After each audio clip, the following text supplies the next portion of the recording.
Hi friends, రీసెంట్గా 2025 Bihar assembly ఎన్నికల్లో NDA కూటమి బీహార్ చరిత్రలోనే అతిపెద్ద ఘన విజయాన్ని నమోదు చేసింది.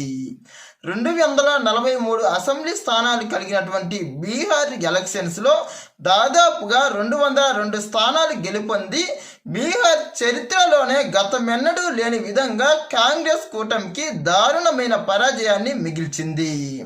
అసలు బీహార్ చరిత్రలోనే ఇంతటి గొప్ప విజయాన్ని నమోదు చేయడానికి ఎన్డీఏ అవలంబించినటువంటి ప్రణాళికలు ఏంటి? దాదాపుగా 20 సంవత్సరాల నుండి ఏక వ్యక్తి సీఎంగా ఉన్నప్పటికీ నితీష్ కుమార్నే ఆ రాష్ట్ర ప్రజలు ఎందుకు నమ్మారు? అసలు ఎన్డీఏ కూటమి ఈ ఎన్నికల్లో గెలవడానికి అవలంబించిన విధానాలు ఏంటి? ఇలాంటి అంశాలన్నింటినీ ఒక్కొక్కటిగా వివరంగా తెలుసుకుందాం. Let's begin our episode. ప్రధానంగా ఈ ఎలక్షన్స్లో బీజేపీ మరియు జేడీయూ యొక్క గెలుపులకు కారణాలను ఒకసారి పరిశీలిస్తే ప్రధానంగా బీహార్లో నిరుద్యోగం అనేది చాలా ఎక్కువ. ప్రధానంగా నేడు మన చుట్టూ ఉన్నటువంటి ఆంధ్ర, తమిళనాడు, కర్ణాటక, కేరళ వంటి స్టేట్స్లో ఎక్కువగా లేబర్ వర్క్ చేసేవారు ఈ బీహార్కు చెందిన వారే.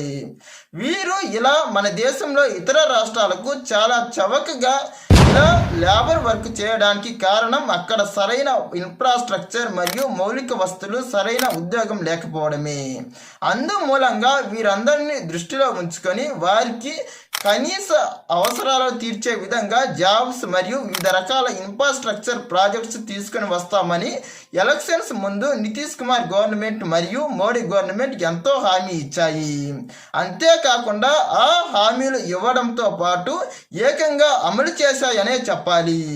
ప్రధానంగా నితీష్ కుమార్ ఈ ఎలక్షన్స్ కన్నా 2 సంవత్సరాల ముందు బీజేపీతో జతకట్టడం మూలంగా సెంట్రల్ గవర్నమెంట్ నుంచి ఈ బీహార్కు ఎక్కువ ప్రాధాన్యం లభించింది. ప్రధానంగా బడ్జెట్లో దాదాపుగా 30% బీహార్కే కేటాయించారు. ప్రధానంగా ఈ తూర్పు ఈస్ట్ రాష్ట్రాల్లో చాలా వరకు బీహార్ బలహీనంగా ఉండడం మూలంగా బీహార్ లాంటి ఎక్కువ జనాభా ఉన్నటువంటి ప్రాంతంలో తమ పట్టు సాధించడం కోసం బీహార్పై భారతీయ జనతా పార్టీకి చెందినటువంటి ప్రధాన నేతలైన అమిత్ షా మరియు మోడీ, జేపీ నడ్డా వంటి కీలక నేతలంతా స్పెషల్ ఫోకస్ పెట్టి ఇంతటి ఘన విజయం సాధించారని చెప్పవచ్చు. ప్రధానంగా ఆ రాష్ట్రానికి కేటాయించిన కేటాయింపులను ఒకసారి గమనిస్తే 2023 ఎలక్షన్స్లో అసలు భారతీయ జనతా పార్టీ కేంద్రంలో నిలబడిందంటే అందుకు కారణం బీహార్ యొక్క సీఎం మరియు మన ఆంధ్రప్రదేశ్ సీఎం అయినటువంటి చంద్రబాబు నాయుడు సపోర్ట్తోనే. అందుమూలంగా ఈ 2 రాష్ట్రాలకు 2024 బడ్జెట్లో మోడీ గారు చాలా కేటాయింపులతో పాటు చాలా హామీలనే ఇచ్చారు. బీహార్ కోసం 36,000 కోట్లను కేటాయించడం మనందరికీ తెలిసిందే. ఆ తర్వాత కూడా మోడీ గారే స్వయంగా బీహార్ వెళ్ళి ఎన్నో విధాలైన అభివృద్ధి ప్రాజెక్టులను ప్రారంభించారు. అంతకుముందు నితీష్ కుమార్ కాంగ్రెస్తో జతకట్టినప్పటికీ సెంట్రల్ యొక్క సహాయం లేకపోవడం మూలంగా బీహార్ చాలా వెనుకబడేది. ఇక మోడీతో జతకట్టడం మూలంగా రాష్ట్రంలోని పార్టీ మరియు కేంద్రంలోని పార్టీ ఒకే అంశంతో మరియు ఒకే విధాలైనటువంటి విధానాలను అవలంబించడం మూలంగా కేంద్రం నుంచి సహాయం అందడం వల్ల బీహార్ అభివృద్ధి ఎంతో వేగంగా కొనసాగింది. దీని మూలంగా ఈ 2 పార్టీల యొక్క కలయికను బీహారీలు ఎంతగానో నమ్మడం జరిగింది. అంతేకాకుండా ప్రధానంగా ఈ బీహార్ ఎలక్షన్స్లో ఇంతకుముందు కుల సమీకరణాలు ఎంతగానో పాత్ర వహించాయి. ప్రధానంగా ఈ ఎలక్షన్స్లో అటు ఎన్డీఏ కూటమి మరియు ఇటు మహాగఠబంధన్ కూటమి 2 కూటములు కూడా అవలంబించిన ఫార్ములా ఎంఐ అనగా ముస్లిమ్స్ మరియు యాదవాస్ అని కాంగ్రెస్ నమ్మింది. కానీ ఇదే ఎంఐ ఫార్ములాను ఎన్డీఏ కూటమి మహిళలు మరియు అక్కడ ఉన్నటువంటి యూత్ అనే విధంగా డివైడ్ చేసి వాళ్ళ యొక్క సంక్షేమాన్ని మరియు వారి ఓట్లను పొందేందుకయ్యి ఈ ఎన్డీఏ కూటమి ఎన్నో విధాలైనటువంటి గొప్ప పథకాలను మరియు గొప్ప స్కీమ్స్ను అక్కడ అవలంబించడంతో పాటు హామీలు ఇచ్చి అమలు చేసింది. ఇంకా రేపు గనుక అధికారంలోకి వస్తే మరిన్ని ఇంకా ప్రైవేట్ స్కీమ్స్ను అమలు చేస్తామని అక్కడి ప్రజలకు వాగ్దానాలు చేసింది. తేజస్వి యాదవ్ ఇంటికొక ఉద్యోగం ఇప్పిస్తానని చెప్పినప్పటికీ అది ఆచరణలో సాధ్యం కాదని ఈ ఎన్డీఏ వర్గాలు చాలా ప్రూఫ్స్తో సహా ప్రజలకు వివరించి చెప్పారు. అంతేకాకుండా కేంద్రం నుండి నితీష్ కుమార్ ఎన్నో విధాలైన నిధులతో బీహార్లో ఎంతో గొప్ప అభివృద్ధిని సాధించి చూపారు. ప్రధానంగా యువతకు ఈ ఎలక్షన్స్ ముందు నుంచే అనేక విధాలైన సంక్షేమ పథకాలు మరియు స్కాలర్షిప్లు మరియు వసతి సౌకర్యాలు మరియు జాబ్స్ వంటి వాటిలో వారికి ఎన్నో విధాలైన ఫెసిలిటీస్ను కల్పించారు. అంతేకాకుండా వారికి 1 కోటి ఉద్యోగాలు ఇస్తానన్న హామీని కూడా ఇవ్వడం జరిగింది. ప్రధానంగా మహిళా ఓటర్లను ఆకర్షించడానికి లఖ్పత్ దీదీ మరియు మహిళా ఆవాస్ యోజన వంటి పథకాలతో మహిళా ఓటర్లను తమ వైపు తిప్పుకోగలిగాడు నితీష్ కుమార్.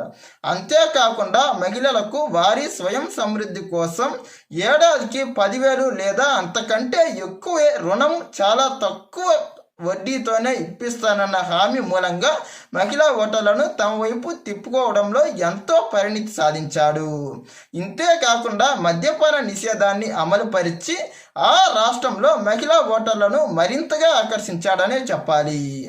ఇక అంతేకాకుండా కేంద్రంలో అటు మోడీ సపోర్టు మరియు ఆ రాష్ట్రంలో ఉన్నటువంటి మరో పార్టీ అయిన లోక్ జనశక్తి పార్టీ అధ్యక్షుడైనటువంటి చిరాగ్ పాస్వాన్తో జత కలిసి అతడు ప్రధానంగా దళితులను కూడా తమ వైపు తిప్పుకోగలిగాడు. ప్రధానంగా చిరాగ్ పాస్వాన్ మూలంగా దళితుల యొక్క ఓట్లు ఈ ఎన్డీఏ కూటమికి చాలానే పడ్డాయి. అంతేకాకుండా ఈ చిరాగ్ పాస్వాన్ కూడా 29 స్థానాల్లో 19 స్థానాలు గెలుపొంది 75% స్ట్రైక్ రేట్ను మెయింటైన్ చేశాడు. ప్రధానంగా కాంగ్రెస్ చేసినటువంటి ఎంఐ ఫార్ములాలో ముస్లిమ్స్ యాదవ ఫార్ములాస్ను వారు ఎక్కువగా ప్రజల్లోకి తీసుకువెళ్ళిన ఈ ఎన్డీఏ కూటమి మాత్రం కుల సమీకరణాలను పక్కన పెట్టి ప్రధానంగా మహిళలు యూత్ను టార్గెట్ చేశారు.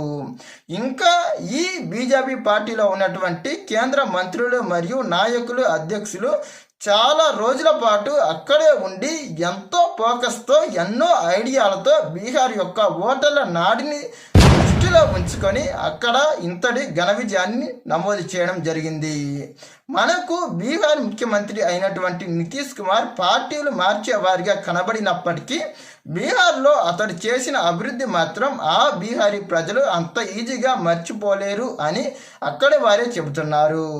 4 పరిపాలనా కాలాన్ని అనగా 1990 నుంచి 2004 వరకు ఉన్న మధ్యకాలాన్ని జంగిల్ రాజ్గా అభివర్ణించి అడవికి రాజు ఈ లాలూ ప్రసాద్ యాదవే అన్నట్టు పరిపాలించి నేటి ప్రజాస్వామ్య యుగంలో ఇతడు రాజరికానికి నాంది పలికి ప్రజలను చాలా ఇబ్బందులకు గురి చేసి బీహారీలను చాలా ఇబ్బంది పెట్టడంతో పాటు బీహార్ను దోచుకొని అట్టడుగు స్థితిలోకి తీసుకువెళ్ళాడని అతన్ని ఎంతగానో దియ్యారబెట్టాడు.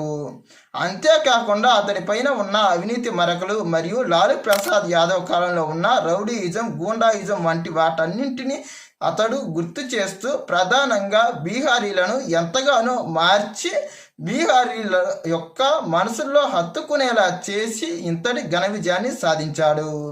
ప్రధానంగా ఈ విజయం సాధించడం వెనుక మోడీ ఒక ఎత్తు అయితే ఒకప్పుడు ఈ ఆర్జేడీ పార్టీ చేసిన దారుణాలు కూడా మరో ఎత్తు అని చెప్పాలి.